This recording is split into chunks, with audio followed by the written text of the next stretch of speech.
What historical figure do you associate with repression? Maybe Yezhov, Beria, Khrushchev, or the General Secretary of the General Committee of the CPSU, Joseph Stalin. The famous Stalinist repressions reached their peak in 1937 and ended only in 1951. But were they really Stalinist? The consequences of the repression affected the entire policy of the USSR in the future, including all republics, especially Kazakhstan. Therefore, in our video we will analyze what was the reason for the repressions and what is the scale on the territory of Kazakhstan. Historical photography. This picture shows the head of the Kazakh movement, Alikhan Zhuma. On the left is his portrait before the repressions in 1935, and on the right he is again only after his stay in Butyrskaya prison in 1937. From the looks of it, we can say that the person suffered not only physically but also mentally during these 2 years.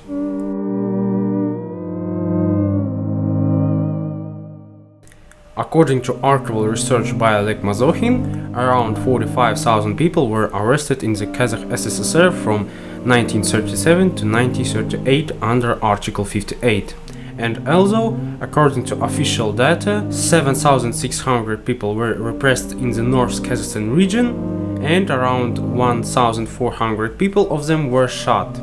And in the Karaganda region, and in Karlak, according to the sentences of the Troika and Article 58 from 1932 to 1951, about 5,000 people were shot by the NKVD guards. However, it is worth figuring out who are the culprits of these events and what caused them.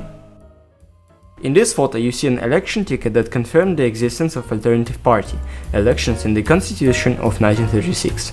In turn, these elections threatened the position of the first generation of communists, such as Yezhov, Khrushchev and Malenkov.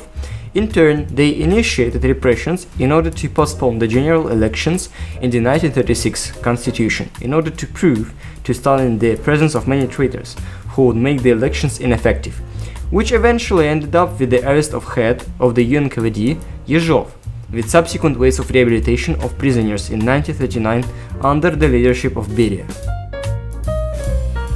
Сталин в докладе на 8-м чрезвычайном съезде Советов СССР 25 ноября 1936 года. Советская власть лишила избирательных прав нетрудовые и эксплуататорские элементы не навеки вечные, а временно, до известного периода. Не пришло ли время пересмотреть этот закон? Я думаю, что пришло время. Говорят, что это опасно, так как могут пролезть в верховные органы враждебные советской власти элементы. Кое-кто из бывших белогвардейцев, кулаков, попов и так далее. Но чего тут, собственно, бояться? Волков боятся в лес не ходить. Во-первых, не все бывшие кулаки, белогвардейцы или попы враждебны советской власти. Во-вторых, если народ кое-где и изберет враждебных людей, то это будет означать, что наша агитационная работа поставлена плохо, а мы вполне заслужили такой позор. И дальше произнес крамольную для наших лжедемократов фразу: «К счастью или к несчастью, у нас только одна партия».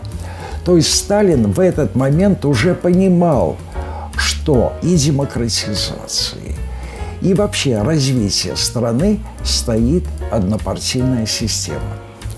При этом ему в голову не приходило немедленно создавать вторую партию, отнюдь.